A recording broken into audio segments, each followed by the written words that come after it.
Hello friends, आपके अपने YouTube channel में आप लोगों का पुनः एक बार स्वागत है। आज हम सामाजिक विज्ञान का अध्ययन करेंगे, जिसमें विगत 10 वर्षों से जो प्रश्न बार बार पूछे गए हैं उसका जो है संग्रह आप लोगों को मिलने वाला है। तो आप लोग जो है बिना स्किप किए हमारे वीडियो को अवश्य देखिएगा, हमारे चैनल को सब्सक्राइब कीजिएगा और वीडियो को लाइक कीजिएगा। तो आज हम जो है सामाजिक विषय के बारे में अध्ययन करने जा रहे हैं, जो बहुत ही मोस्ट इम्पॉर्टेंट होगा। आपके बोर्ड परीक्षा में आपको बहुत सारा इससे लाभ मिलने वाला है। तो आप निश्चित रूप से जो है इसको अगर अच्छे से वीडियो को हमारे देखते हैं तो आप जो है इसमें सफलता मिलेगी।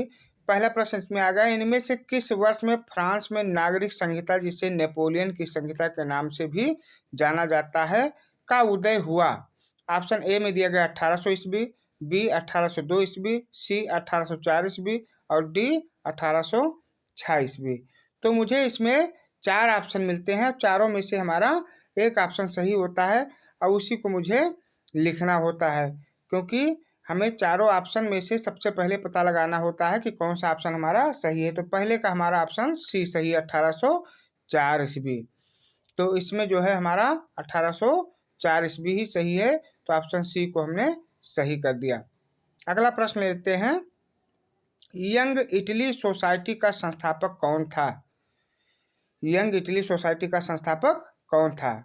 ऑप्शन ए में दिया गया है गैरीबाल्डी, बी दिया गया है बिस्मार्क और सी दिया गया है काबूल और डी दिया गया है मेजनी। तो इसमें भी 4 ऑप्शन में से मुझे एक को ही चुनना है, जो हमारा सही ऑप्शन होगा उसी को हम लिखेंगे। तो आप जो है अगर विशेष प्रकार के युद्धों के बारे में और जितने संस्थाओं का उदय हुआ उनके बारे में नहीं जानते हैं तो आप पढ़ते रहेंगे। इसमें हमारा ऑप्शन डी सही है, मेजनी। यंग इटली सोसाइटी का संस्थापक मेजनी है। आगे हम बढ़ते हैं अगले प्रश्न पर। फ्रांस में गणतंत्र की घोषणा किस वर्ष हुई? जिससे हमारे भारत में जो है गणतंत्र की जो घोषणा की गई थी उसका डेट अलग है। इसी प्रकार से गणतंत्र की घोषणा फ्रांस में कब हुई थी उसका भी दिया गया है। ऑप्शन ए में 1815 ईस्वी, ऑप्शन बी में 1830 ईस्वी, सी 1848 ईस्वी और डी 1871 ईस्वी। तो इसमें हमारा ऑप्शन जो है चारों ऑप्शन में से मुझे सही ऑप्शन को चुनना है और मुझे इसके लिए जानकारी होनी चाहिए। तो आज हम जान लेंगे कि ये कब हुआ था। तो ये हमारा जो है ऑप्शन इसमें सही है, सी 1848 ईस्वी, क्योंकि फ्रांस में गणतंत्र की घोषणा 1848 ईस्वी में ही हुई थी। तो ऑप्शन हमारा सी सही हो जाता है। अगला प्रश्न ले लेते हैं, निम्न में से किस संधि के फलस्वरूप यूनान को एक स्वतंत्र राष्ट्र के रूप में मान्यता मिली? ऑप्शन ए दिया गया है पेरिस की संधि, बी वर्साय की संधि, सी वियना की संधि और डी में दिया गया है कुस्तुनतुनिया की संधि। तो इसमें 4 ऑप्शन में से मेरा एक सही है। आप संधि का मतलब समझ ही गए हैं, जहाँ पर लोग जो है आपस में सहमत हो जाते हैं, सुलह समझौता कर लेते हैं। तो इसमें हमारा ऑप्शन डी सही है, कुस्तुनतुनिया की संधि। तो इसमें जो है ऑप्शन हमारा डी सही है। अगला प्रश्न ले लेते हैं, निम्न में से यह किसका कथन है, जब फ्रांस छींकता है तो बाकी यूरोप को सर्दी जुकाम हो जाता है? बहुत अच्छा प्रश्न, ये 2022 में पूछा गया था और इसके पहले भी विगत कई वर्षों में पूछा जा चुका है।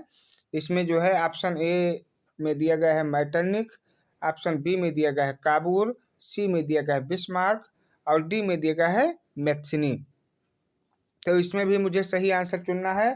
तो इसमें हमारा ऑप्शन जो है ए सही है, मैटरनिक। तो हम जान गए कि हमारा इसमें ऑप्शन ए सही है। अगला प्रश्न लेते हैं, फ्रांसीसी क्रांति का प्रारंभ किस वर्ष हुआ? ये आप जो है 2020 में भी पूछा गया था, 2022 में पूछा गया था और इसके पहले भी जो है पूछा गया था और निश्चित रूप से आने वाले समय में ये पूछा जा सकता है। तो ऑप्शन दिया गया है 1788, ए में दिया गया, बी में दिया गया है 1789 ईस्वी, सी में 1790 ईस्वी और डी में 1787 ईस्वी। तो इसमें हमारा जो है चारों ऑप्शन में से ऑप्शन हमारा बी सही है, 1789 ईस्वी। तो फ्रांसीसी क्रांति का प्रारंभ 1789 ईस्वी में हुआ था। अगला प्रश्न ले लेते हैं। राष्ट्रवाद का प्रारंभ सर्वप्रथम किस देश में हुआ? ये भी जो है 2020 में पूछा गया था, 2022 में भी पूछा गया है और आगे भी पूछा जाएगा। तो इसमें हमने बताया था कि हम कुछ चुने हुए प्रश्नों का संग्रह जो आप लोगों को बार बार पूछा जा रहा है बोर्ड एग्जाम में, वही दिया गया है। Option A Germany, B Italy, C France और डी इंग्लैंड। तो ये 4 ऑप्शन हमें मिल रहे हैं। तो हमें देखना है कि राष्ट्रवाद का प्रारंभ सर्वप्रथम किस वर्ष में हुआ था। तो हमारा ऑप्शन इसमें सी सही हो जाता है, फ्रांस। यानी राष्ट्रवाद का प्रारंभ सर्वप्रथम फ्रांस से ही हुआ था। अगला प्रश्न लेते हैं। जर्मनी को किस वर्ष एक स्वतंत्र राष्ट्र घोषित किया गया? ये 2020 में पूछा गया था और मोस्ट इम्पॉर्टेंट है क्योंकि इसमें जो है आपका 2 वर्ष के बाद हो सकता है प्रश्न आपसे घुमा के पूछा जाए। ऑप्शन ए 1871 ईस्वी, बी 1872 ईस्वी, सी 1876 ईस्वी और डी 1880 ईस्वी।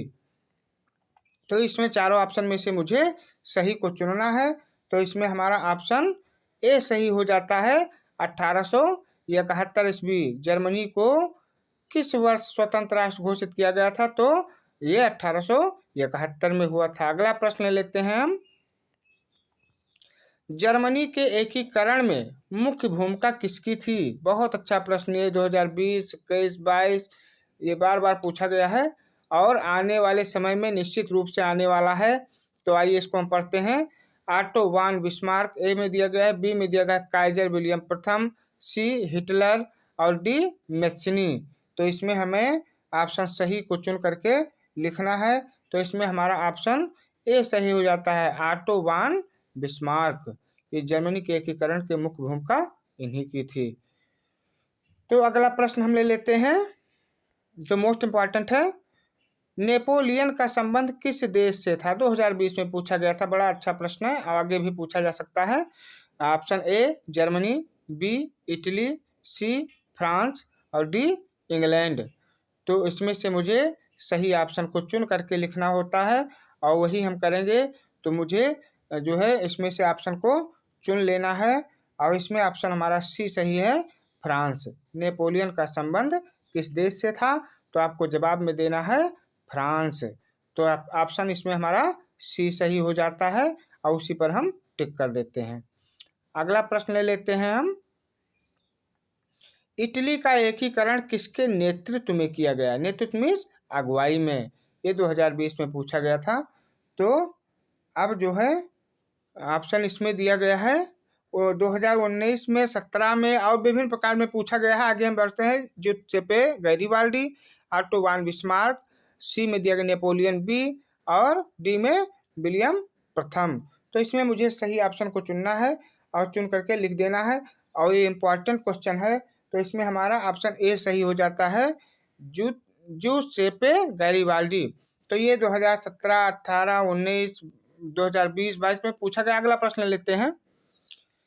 1848 की फ्रांसीसी राज्य की क्रांति के फलस्वरूप, अब 4 ऑप्शन इसमें दिया गया है, आपको सही चुनना है क्योंकि 60 में करके छोड़ दिया गया। 2020 में ये भी पूछा गया था। ऑप्शन में दिया गया है निरंकुश राजतंत्र की स्थापना हुई, फलस्वरूप के बाद डैश लगा हुआ है, आपको उसके आगे जोड़ना है। बी में दिया गया है सीमित राजतंत्र की स्थापना हुई, सी में सैन्य शासन की स्थापना हुई और डी में गणतंत्र की स्थापना हुई। तो हमारा ऑप्शन इसमें डी सही होता है, गणतंत्र की स्थापना हुई। यानी 1848 की फ्रांसीसी राज्य की क्रांति के फलस्वरूप गणतंत्र की स्थापना हुई, ये हमें लिखना था। अगला प्रश्न है हमारा। जर्मन संस्कृत में वोक्सजिस्ट का आशय था, 2022 में पूछा गया था।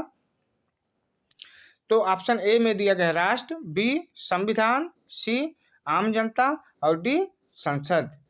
तो आप लोगों को बीच में भी बता दे रहा हूँ कि अगर आपने हमारे हिंदी का भी जो है एक चैनल चल रहा है इसी चैनल के नाम से, और उसमें जो है उसका अच्छे अच्छे संग्रह जो है प्रश्नों के डाले जा रहे हैं। आप अगर नहीं देखें तो लिंक डिस्क्रिप्शन में दी जा रही है, उसको आप कर लेंगे। तो इसमें हमारा ऑप्शन जो है ए सही है, राष्ट्र। जर्मन संस्कृत में वोक्सजिस्ट का आशय उसमें था। आगे प्रश्न हमारा, संसदीय प्रजातंत्र की स्थापना किस देश में सर्वप्रथम हुई? ये 2022 में पूछा गया था और इसके पहले कई बार पूछा जा चुका है। निश्चित रूप से अगर आप अच्छे से पढ़ेंगे वीडियो को बिना स्किप किए तो आपके नंबर पूरे होने वाले हैं। 2023 में भी पूछा गया था, आने वाले भी समय में दोहराया जा सकता है। ऑप्शन ए दिया गया Italy, B England, C France, D Germany. तो इसमें हमारा ऑप्शन जो है बी सही हो जाता है, इंग्लैंड। संसदीय प्रजातंत्र की स्थापना सर्वप्रथम कहाँ हुई थी? इंग्लैंड में। तो अगला प्रश्न ले लेते हैं।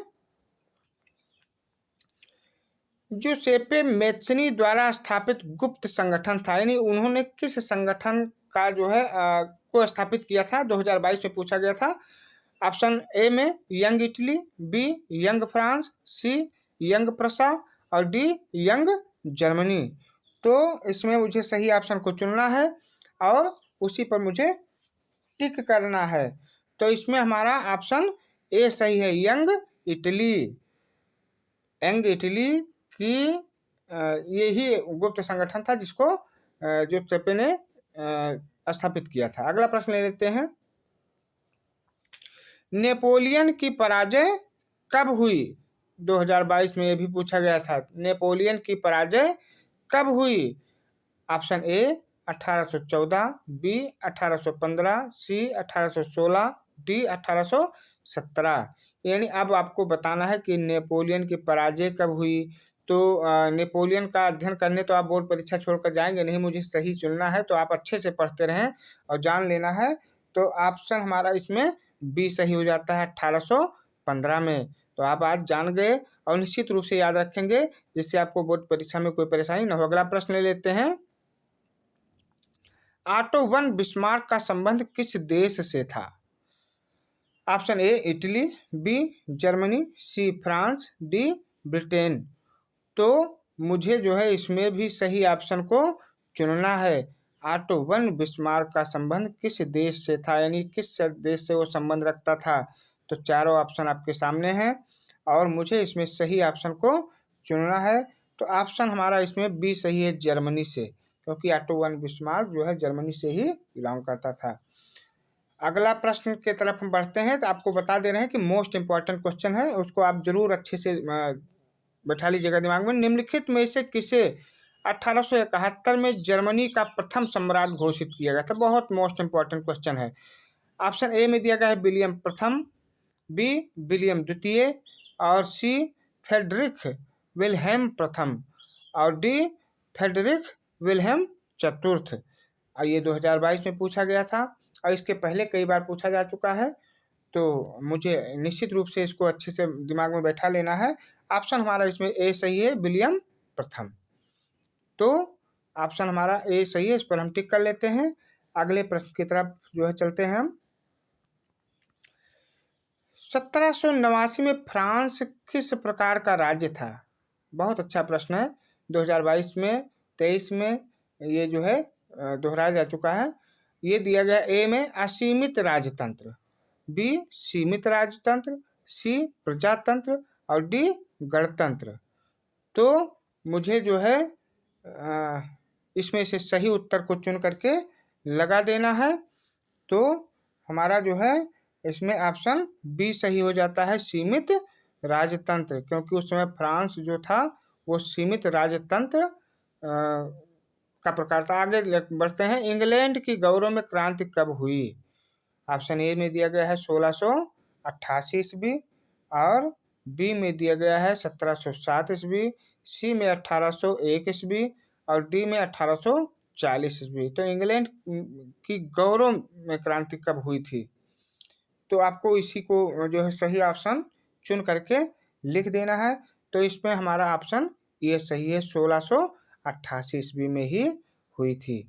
तो निश्चित रूप से हम इस पर ही टिक कर लेते हैं और इस प्रकार से हमारे प्रश्न का उत्तर सही हो जाता है।